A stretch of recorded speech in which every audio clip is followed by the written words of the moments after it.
Hello दोस्तों, आपका स्वागत है।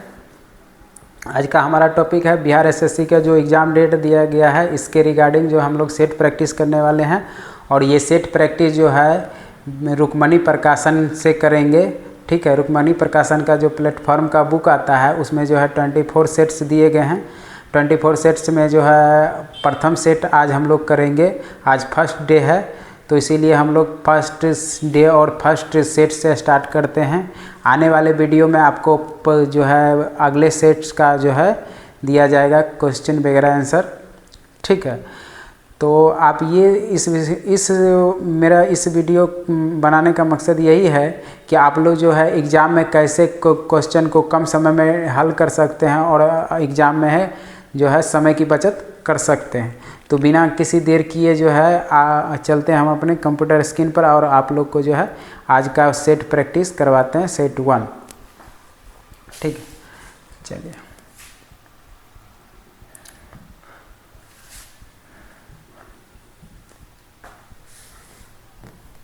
BSSC इंटर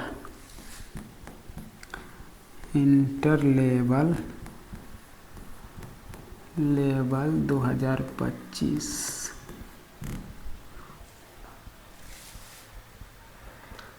चलिए इसके बाद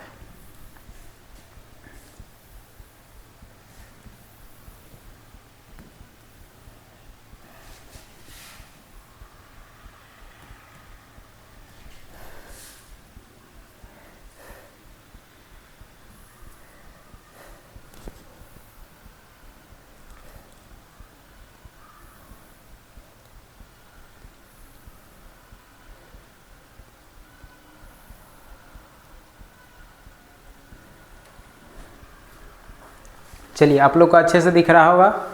ठीक है, पहला क्वेश्चन है 16वीं शताब्दी में किस भारतीय शासक ने चांदी का सिक्का जारी किया और इसे रुपये के नाम दिया। ठीक है, पहला ऑप्शन है शेरशाह सूरी, दूसरा है कृष्णदेव राय, तीसरा है अकबर, चौथा है हेमू।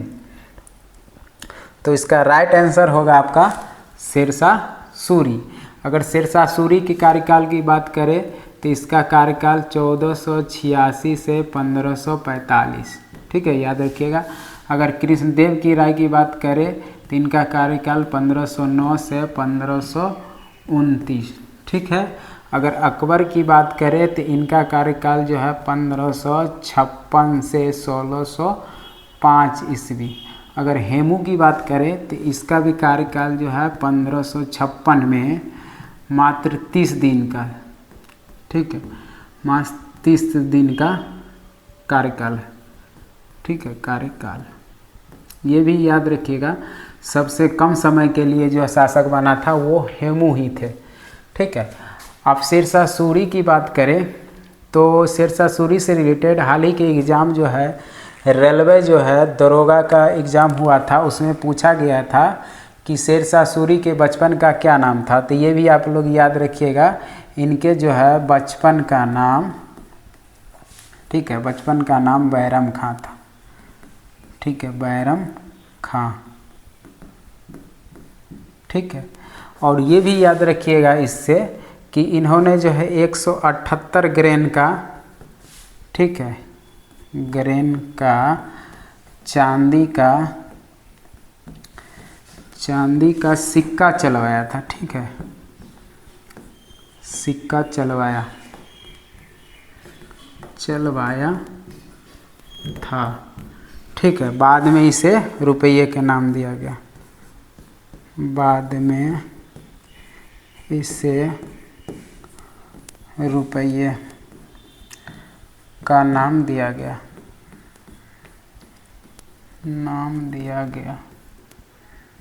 ठीक है, एक बात और याद रखिएगा शेरशाह सूरी का कि इन्होंने 380 ग्रेन का, ठीक है, ग्रेन का तांबा का दाम चलवाया था। ठीक है, तांबा का दाम चलवाया था। ठीक है, चलवाया था। देखिए, इस प्रकार से पढ़िएगा तो इसका फ़ायदा ये होगा, एक क्वेश्चन में जो है आपको कई आंसर कर सकते हैं एग्ज़ाम में। जैसे मान के चलिए आपको एग्ज़ाम में ये भी पूछ देगा कि बचपन का क्या नाम था शेरशाह सूरी का, तो बैरम खां लगा सकते हैं। कितना ग्रेन का जो है चांदी का सिक्का जलाया था, तो आप 178 ग्रेन बता सकते हैं। कितना ग्रेन का जो है तांबा का दाम चलवाया था, तो 380। इस तरह से जो है आप अगर इस टाइप से पढ़िएगा तो आपको एक क्वेश्चन में जो है एक क्वेश्चन में के सहारे कई क्वेश्चन को हल कर सकते हैं। ठीक है, इसका फ़ायदा ये होगा। ऐसे अगर आप हमको बोलिएगा तो इसका आंसर एक लाइन में देते चले जाएंगे और बहुत ही कम समय में आपका सेट ख़त्म कर देंगे। ठीक है, इससे फ़ायदा नहीं कुछ होगा। ठीक है, इसीलिए हम इसको विस्तार से पढ़ाते जा रहे हैं, आप ध्यान दीजिएगा। दूसरा क्वेश्चन है, यू कैन विन नामक पुस्तक के लेखक निम्नलिखित में से कौन है? पहला ऑप्शन है शिव खेरा, दूसरा है रोहिणी मुंद्रा, तीसरा है संदीप महेश्वरी, चौथा है दीपा कर्माकर। तो इसका राइट आंसर होगा शिव खेरा। ठीक है, ये लेखक हैं। ठीक है, और याद रखिएगा इस ऑप्शन में ये है अभिनेत्री। ठीक है, अभिनेत्री। ठीक है, और संदीप महेश्वरी के बारे में तो सब जानते ही होंगे, एक मोटिवेशनल स्पीकर है। ठीक है, मोटिवेशनल स्पीकर हैं। ठीक है, और साथ में यूट्यूबर भी हैं। ठीक है, यूट्यूबर भी है। अगर दीपा कर्माकर की बात करें, ये जो है जिम्नास्ट है, भारतीय जिम्नास्ट। ठीक है, जिम्नास्ट है, जिन्होंने जो है 2016 ओलंपिक में ठीक है, ओलंपिक में भारत के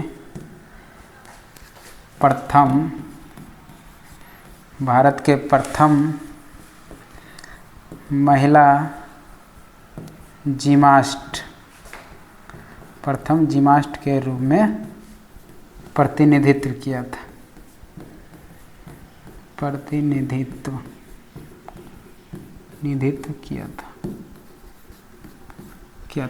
इस टाइप से याद रखिएगा।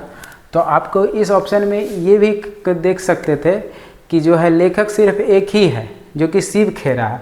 बाद बाकी देखिए एक रोहिणी मुंद्रा है जो अभिनेत्री हो नहीं सकता है लेखक, संदीप महेश्वरी लेखक है नहीं, दीपा कर्माकर है नहीं।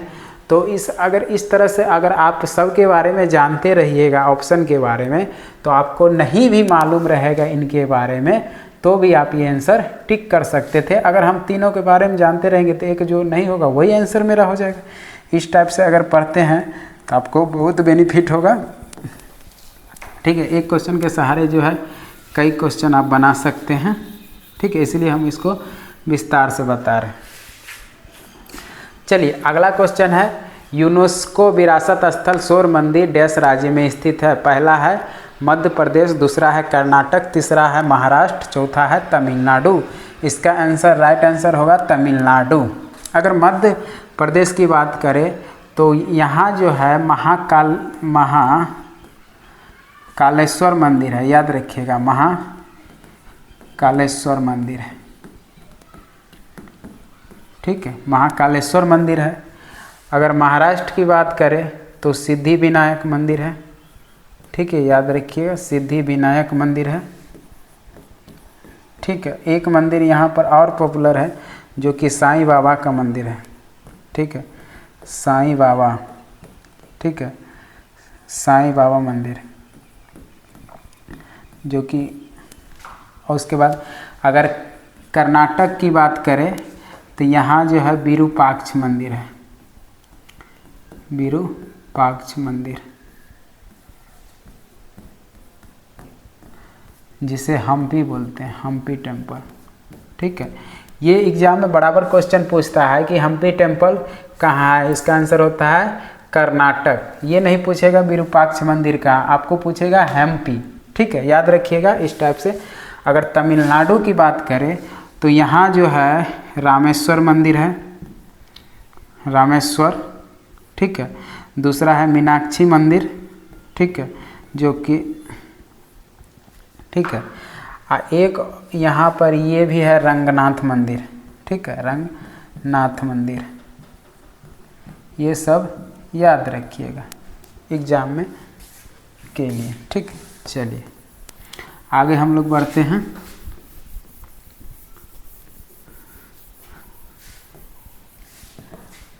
चलिए अगला क्वेश्चन है, भारतीय संविधान केंद्र सरकार को डैश प्रकार की निधियां प्रदान करता है। तो ऑप्शन नंबर ए है 6, दूसरा है 3, तीसरा है 5, चौथा है 2। इसका राइट आंसर होगा 3। तो याद रखिएगा ये 3 निधियां कौन कौन सा है। तो पहला है आपको भारत का संचित निधि, भारत का संचित निधि,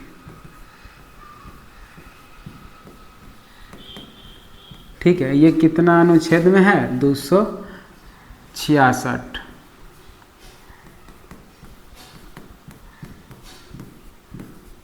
याद रखिएगा ये 266 में। इसका दूसरा होता है भारत का, ठीक है, लोक लेखा निधि, लोक लेखा निधि, ठीक है,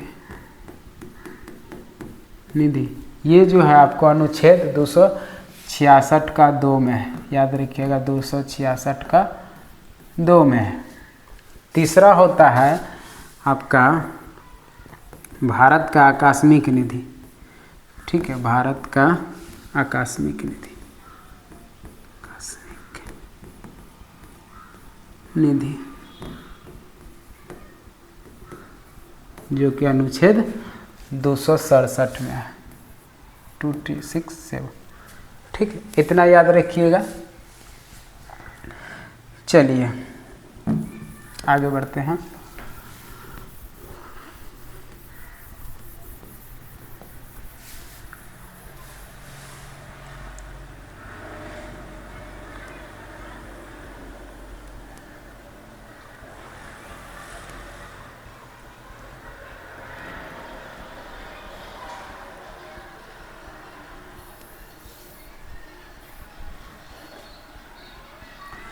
अगला क्वेश्चन है, निम्नलिखित में से किस उद्योग को भारत में 8 आधारभूत उद्योगों के सूचांक की गणना के लिए उपयोग किया जाता है।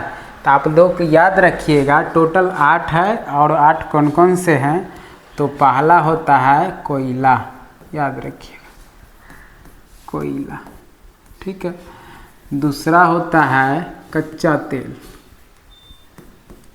ठीक है, दूसरा होता है कच्चा तेल, ठीक है। और तीसरा होता है प्राकृतिक गैस,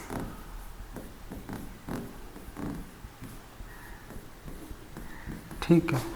उसके बाद चौथा होगा आपको रिफाइनरी उत्पाद,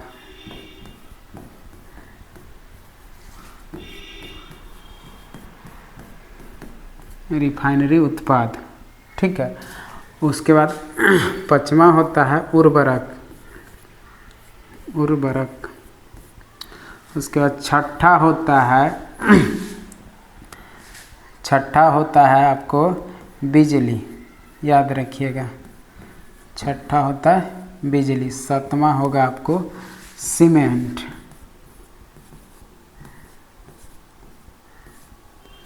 ठीक है। और आठवां होगा आपका इस्पात, ठीक है। यही 8 आधारभूत संरचना है जिसका उपयोग जो है सूचांक की गणना के लिए किया जाता है।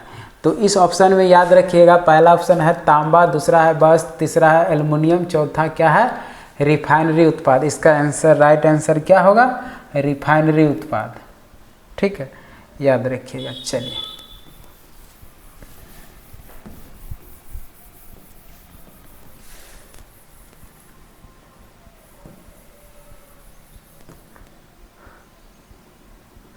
चलिए अगला क्वेश्चन है निम्नलिखित में से कौन सी प्रमुख नदी एक पूरब की ओर बहने वाली नदी नहीं है। क्वेश्चन को ध्यान से पढ़िएगा, एग्जाम में इसी प्रकार के क्वेश्चन में अक्सर विद्यार्थी गलत करता है। वो सोचता है पूछ रहा है कि पूरब की ओर बहने वाली नदी, यहाँ तक पढ़ा नहीं है, मार दिया आंसर टिक कृष्णा, चलो हो गया। तो इस प्रकार से आपको नहीं करना है, आपको क्वेश्चन को जो है अच्छी तरह से पढ़ना है कि क्वेश्चन क्या रहा, क्या कह रहा है, उसी के अनुसार हमको जवाब देना है। तो पहला ऑप्शन है कृष्णा, दूसरा है नर्मदा, तीसरा है गोदावरी, चौथा है कावेरी। तो ये इसका आंसर होगा नर्मदा। ठीक है, इसका आंसर होगा नर्मदा। तो ये जो है पश्चिम की ओर बहने वाली, ये जो है पश्चिम की ओर बहने वाली नर्मदा नदी है। ठीक है, याद रखिएगा ये पश्चिम की ओर बहने वाली नदी है। तो पश्चिम की ओर बहने वाली नदी के बारे में पूछा जाए तो आप लोग याद रखिएगा नर्मदा होता है, लूनी, ठीक है, ताप्ती, ठीक है, और उसके बाद माही नदी, और उसके बाद साबरमती। ठीक है, साबरमती याद रखिएगा। माही नदी से एक क्वेश्चन और पूछ सकता है आप लोग को कि कर्क रेखा को 2 बार कौन नदी काटता है, तो यही नदी याद रखिएगा, माही नदी ही कर्क रेखा को 2 बार काटता है। ठीक है, आगे बढ़ते हैं। चलिए,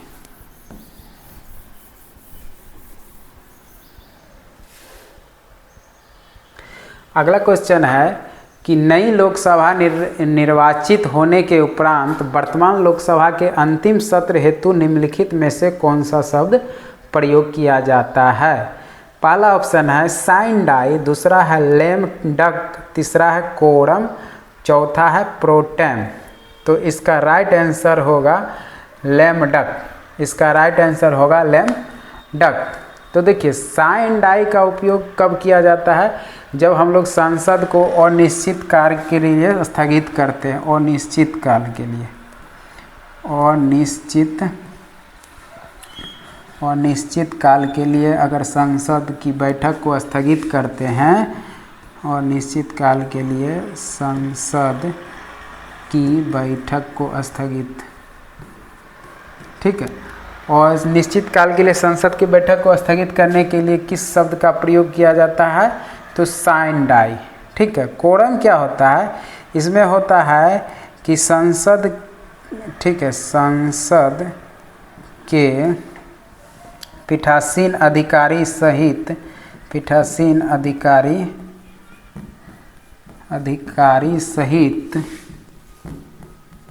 सहित जो है पीठासीन अधिकारी सहित कुल सीट का 10वां भाग को कोरम कहते हैं। ठीक, समझ में आ गया। अगर प्रोटेम स्पीकर की बात करें तो प्रोटेम स्पीकर जो होता है ये सांसद और विधानसभा, ठीक है, सांसद और विधानसभा, ठीक है, विधानसभा के अस्थायी स्पीकर के लिए उपयोग किया गया, और अस्थायी स्पीकर, ठीक है, स्पीकर के लिए उपयोग किया जाता है, के लिए उपयोग किया जाता है,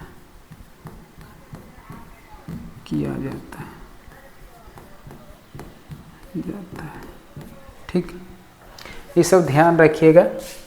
चलिए आगे बढ़ते हैं।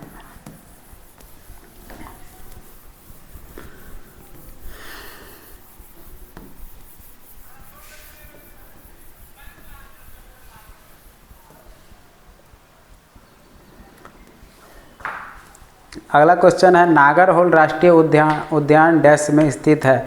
नागरहोल राष्ट्रीय उद्यान डैश में स्थित है। पहला ऑप्शन है तमिलनाडु, दूसरा है गोवा, तीसरा है अरुणाचल प्रदेश, चौथा है कर्नाटक। इसका राइट आंसर होगा कर्नाटक। अगर तमिलनाडु की बात करें तो मुदुमलाई राष्ट्रीय उद्यान है, ठीक है, राष्ट्रीय उद्यान है, मुदुमलाई राष्ट्रीय उद्यान है तमिलनाडु में। अगर गोवा की बात करें तो यहाँ जो है भगवान महावीर, ठीक है, महावीर राष्ट्रीय उद्यान है, ठीक है, राष्ट्रीय उद्यान है। और इसमें याद रखिएगा,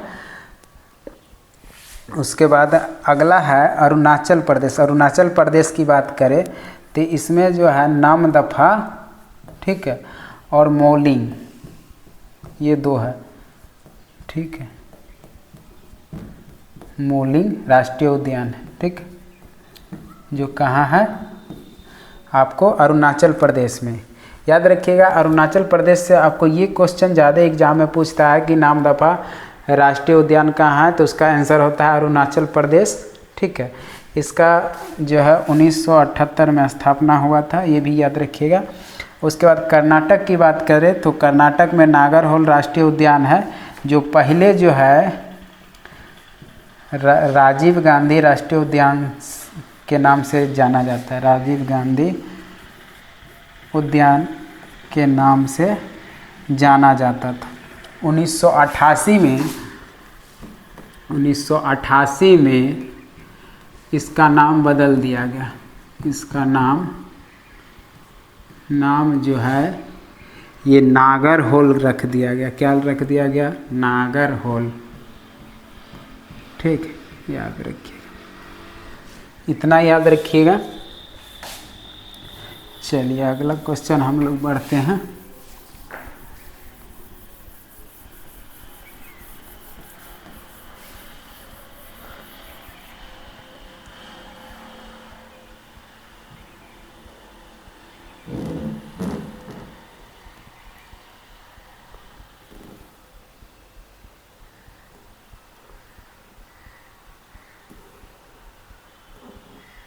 चलिए अगला क्वेश्चन है, भारत में ब्रिटिश शासन में पहले गवर्नर जनरल कौन थे?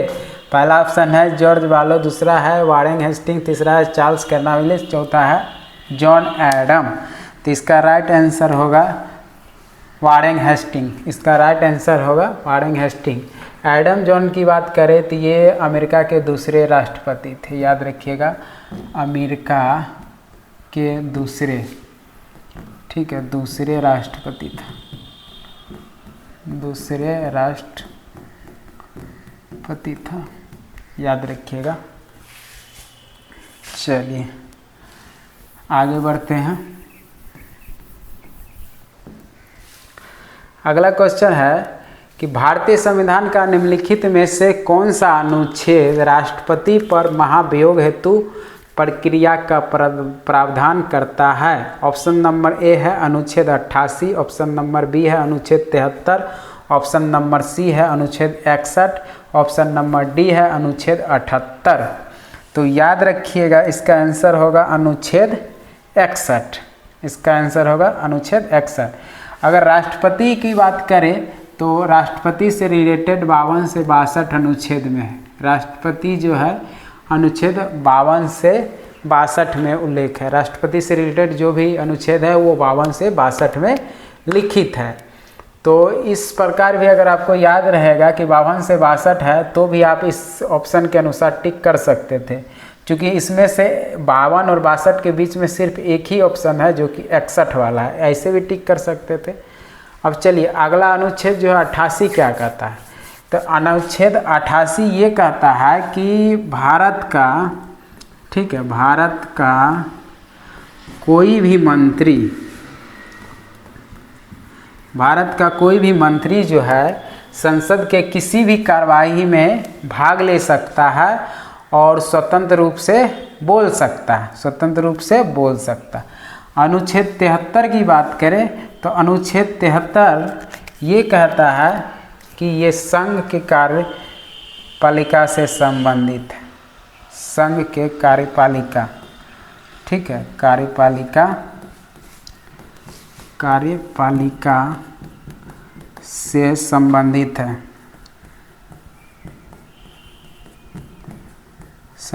है, याद रखिएगा।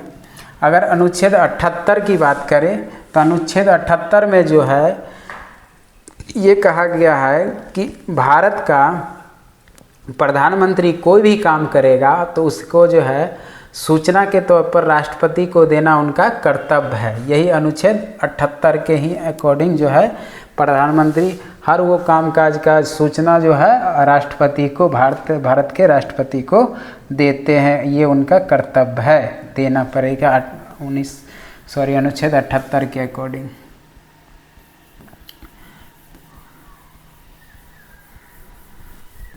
चलिए अगला ऑप्शन देखते हैं क्या है। अगला है, पंचायती राज से संबंधित निम्नलिखित कथनों में से कौन सा सही नहीं है।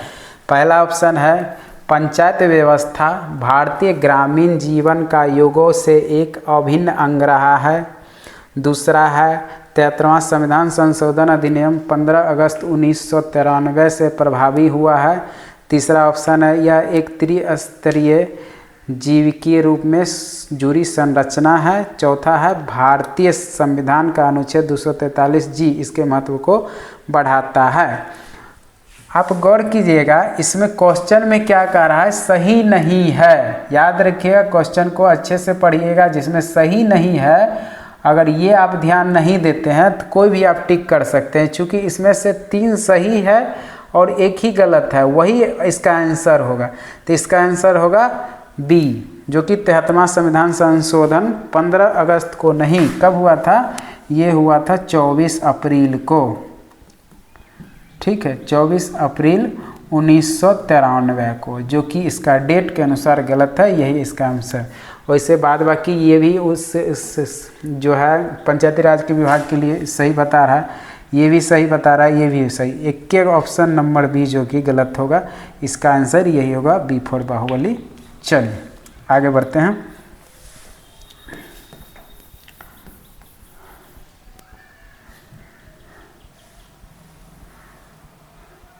चलिए अगला क्वेश्चन जो है 12 नंबर, ध्यान दीजिए।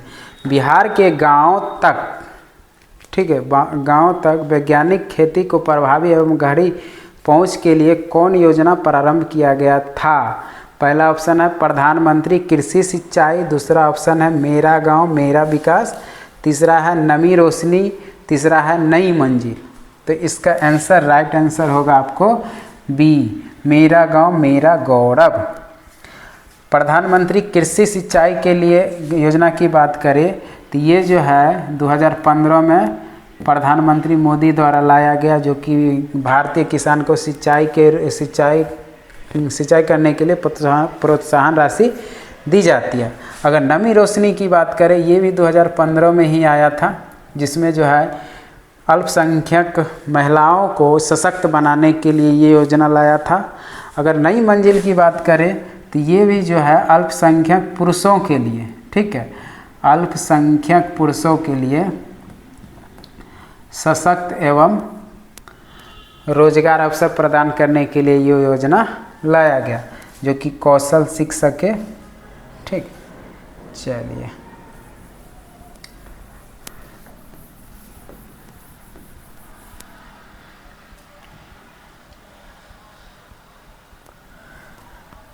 चलिए अगला क्वेश्चन बढ़ते हैं।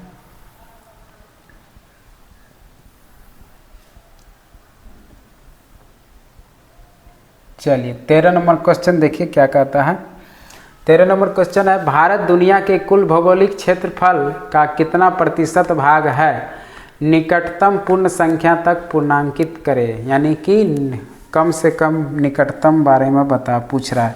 तो इसका ऑप्शन नंबर ए है 2, बी है 1, सी है 4, डी है 5। इसका राइट ऑप्शन नंबर होगा ए, चूँकि टोटल भारत का कितना भौगोलिक क्षेत्र है 2.42% पूरे विश्व का। ऐसे भारत का क्षेत्रफल की बात करें तो 32,87,263 वर्ग किलोमीटर है। ठीक है, वर्ग किलोमीटर है, याद रखिएगा। उसके बाद ये जो है, अगर जनसंख्या की बात करें, जनसंख्या करें। चलिए अगला क्वेश्चन।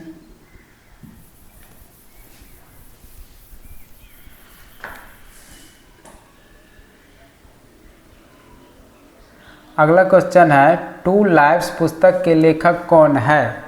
टू लाइव्स पुस्तक के लेखक कौन है। पहला ऑप्शन है बी एस नायपॉल। दूसरा अरविंद अडिगा, तीसरा है सलमान रुश्दी, चौथा ऑप्शन है विक्रम सेठ।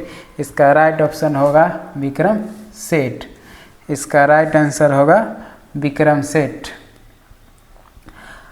अगर सलमान रुश्दी की बात करें तो ये जो है मिडनाइट के लेखक हैं, मिडनाइट, ठीक है, मिडनाइट है, मिडनाइट के लेखक, याद रखिएगा। अरविंद अडिगा की बात करें तो ये जो है दी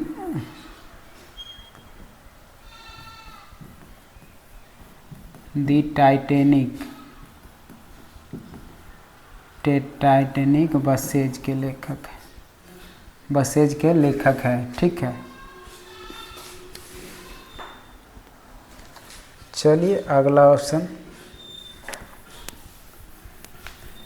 याद रखिएगा।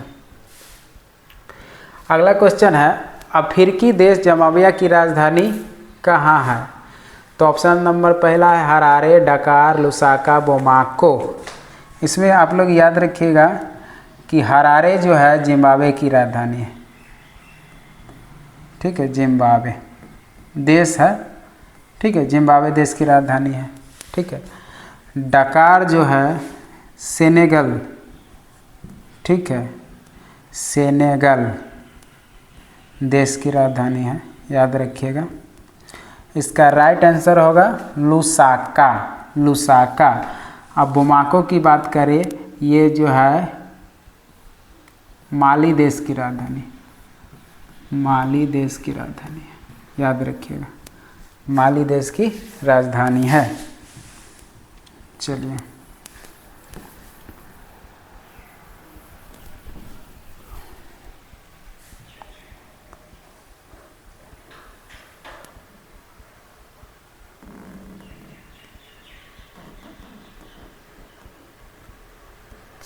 अगला ऑप्शन देखते हैं, सॉरी अगला क्वेश्चन। उस संख्या का चयन कीजिए जो निम्नलिखित श्रेणी में से प्रश्न चिन्ह के स्थान पर आ सकता है। तो ये देखिए अब रीजनिंग स्टार्ट हो गया, ठीक है। तो देखिए रीजनिंग में जो है आप ध्यान दीजिएगा, पहला है सीरीज दिया हुआ है, रीजनिंग सीरीज, ठीक है, जिसमें दिया है 24, 70, 208, 18, 64। ऑप्शन नंबर ए है 476, बी है 1622, सी है 515, डी है 558। तो आप गौर कीजिएगा, इस प्रकार के रीजनिंग में थोड़ा ही दिमाग लगाए तो भी बन जाएगा, कुछ नहीं करना है। इसमें आप ध्यान से लिख देखिएगा, तो 24 का 3 गुना होता है 72, ठीक है, 24 गुने 3 बराबर 72 में से 2 घटा देंगे तो ये 70 आ रहा है, जो कि हमारा पहला स्टेज को वेरीफाई कर रहा है। अब दूसरा बात करेंगे 70 गुने 3, ठीक है, 70 गुने 3 बराबर होता है 210, 210 में से 2 घटाएंगे तो 208, जो कि दूसरा भी मेरा वेरीफाई कर रहा है।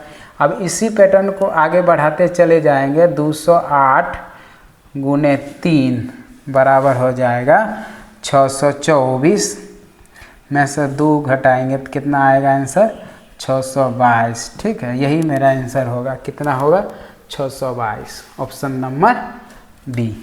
तो इस प्रकार के रीजनिंग में आप थोड़ा भी दिमाग लगाया जाएगा, इस वैसे एग्जाम में इतना करना नहीं है, थोड़ा भी दिमाग लगाइए तो आपको बन जाएगा, ठीक है। ये तो हम बता दिए आपको कि बहुत सारे स्टूडेंट रहते हैं जिनको नहीं मालूम रहता है, इसलिए इनको जो है डिटेल से बता देते हैं। चलिए अगला क्वेश्चन है, निम्न पैटर्न का ध्यानपूर्वक अध्ययन करें और दिए गए विकल्पों में से उस संख्या का चयन करें जो इनमें प्रश्न चिन्ह के स्थान पर आ सकता है। तो देखिए एक त्रिभुज आकार का डायग्राम है, जिसमें पहला में दिया है 1 2 3 4 5 6 7 8 और अगला में डैश दे दिया है और उसके बाद दे दिया है 11 12। आप देखिएगा इसमें सीरीज दिया है, ठीक है, जो कि सीरीज को फिर आगे हम लोग बढ़ाएंगे तो जैसे 1 2 हुआ, फिर 3 4 हो गया, फिर 5 6 हो गया, फिर 7 8 हो गया। इसमें क्या कर सकते हैं 9 10 बढ़ेंगे, हमारा फुलफिल हो जाता है सीरीज। इसके अनुसार कौन सा ऑप्शन हो जाएगा मेरा आंसर डी, 909 और 10 यानी कि 910। चलिए अगला क्वेश्चन,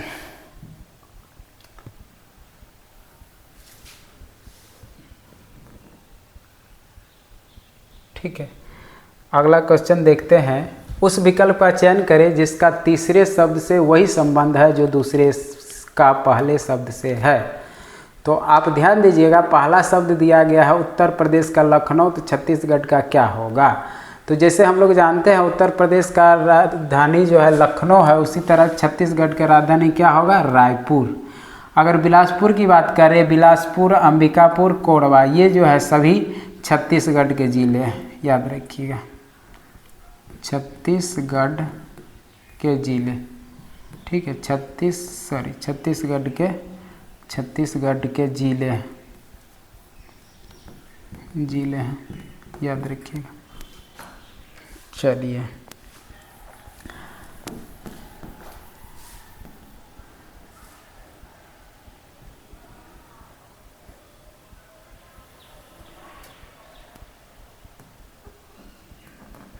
देखिए, अगला क्वेश्चन है 24 विद्यार्थी एक पंक्ति में बैठे हैं। एफ दाएं छोर से 17वां और आर बाएं छोर से 19वां है। एफ और आर के बीच कितने विद्यार्थी हैं। इस प्रकार के क्वेश्चन में करना कुछ नहीं होता है, ठीक है। इसको करना क्या है, आपको पहला जो पोजीशन दिया हुआ है, ठीक है, एफ का पोजीशन जो पहला दिया हुआ है उसको आप जोड़ दीजिए। सेकेंड जो आर का पोजीशन दिया है उसको जोड़ दीजिए। उसमें से 2 घटा के जितना कुल है वो घटा दीजिए तो आपका निकल जाएगा।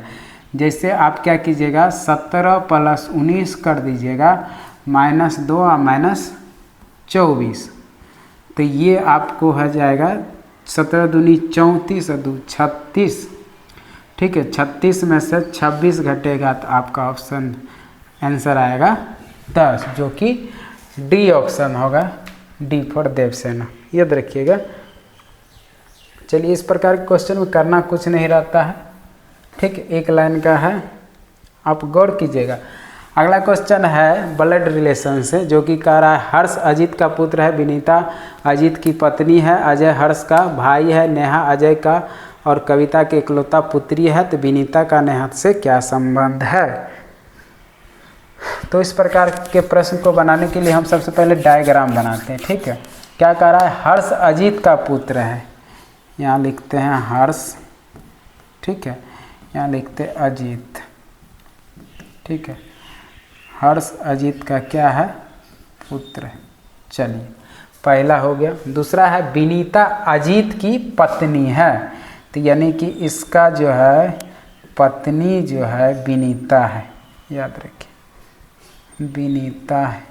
चलिए, अगला है अजय जो है हर्ष का भाई है, यानी कि इसका जो है भाई, ठीक है, भाई जो है अजय है, ठीक है, अजय है, ठीक है। उसके बाद कह रहा है नेहा अजय और कविता की इकलौती पुत्री है, तो नेहा जो है अजय और कविता, ठीक है, अजय और कविता की क्या है, पुत्री है, ठीक है, पुत्री है, तो ये आपस में क्या होगा, पति पत्नी, ठीक है, आपस में पति पत्नी होगा। अब क्वेश्चन पूछ रहा है विनीता का नेहा से क्या संबंध। याद रखिएगा, यहाँ से आप ध्यान दीजिएगा कि विनीता और अजीत जो है पति पत्नी है, इसका पुत्र हर्ष है, हर्ष का भाई अजय है, तो इसका भी पुत्र क्या कौन हो जाएगा, अजय, ठीक है, ठीक है। अजय का जो है पुत्री क्या हो जाएगा, इसकी पोती हो जाएगा। क्या ऑप्शन होगा, पोती, यानी इसका विनीता का नेहा से क्या संबंध है, तो पिता की माँ, क्या होगा, पिता की माँ, ठीक है, जिसको हम लोग दादी बोलते हैं, जिसको हम लोग क्या बोलते हैं, दादी। ऑप्शन नंबर डी इसका आंसर होगा। चलिए,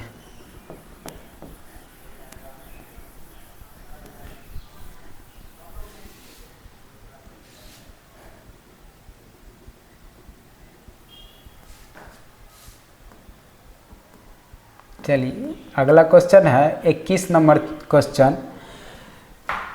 किसी विशेष कूट भाषा में स्टाइल को DVGCE लिखा जाता है, तो उसी भाषा में हंड को किस प्रकार लिखा जाएगा, ठीक है। ये कोडिंग डिकोडिंग का प्रश्न है, ठीक है।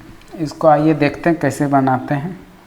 तो सबसे पहले आप स्टाइल को देखिएगा, तो इसका जो है कोडिंग पहले लिख देते हैं। स्टाइल का होता है 19, टी का होता है 20, वाई का होता है ठीक है 25, उसके बाद एल का होता है 12, ई का होता है 5 या 05, जो भी कर सकते हैं, 2 अंकों में लिया जाए ठीक है।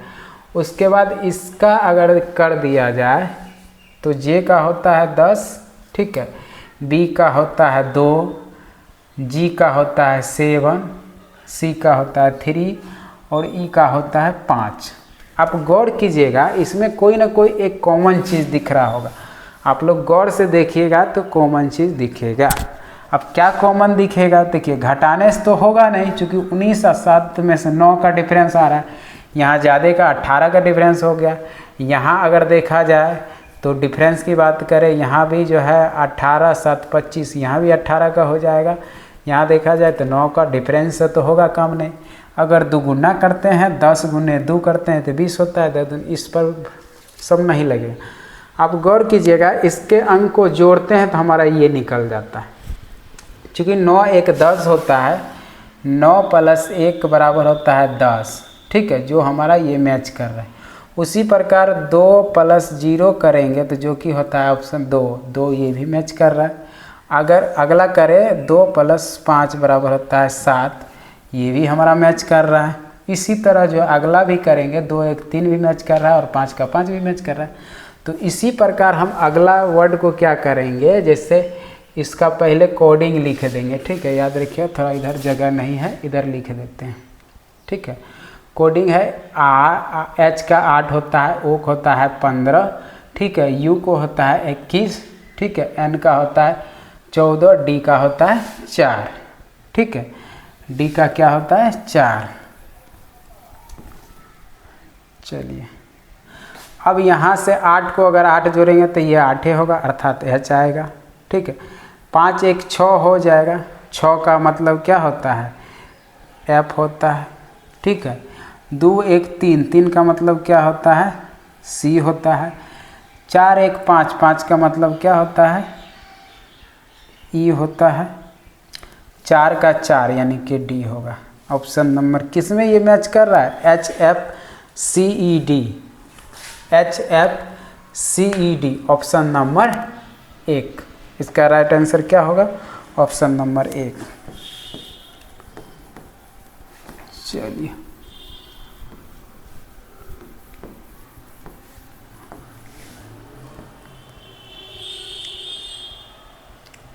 चलिए अगला क्वेश्चन है 22 नंबर। दिए गए पैटर्न का ध्यानपूर्वक अध्ययन कीजिए और उस संख्या का चयन कीजिए जो इनमें प्रश्न चिन्ह के स्थान पर आ सकती है।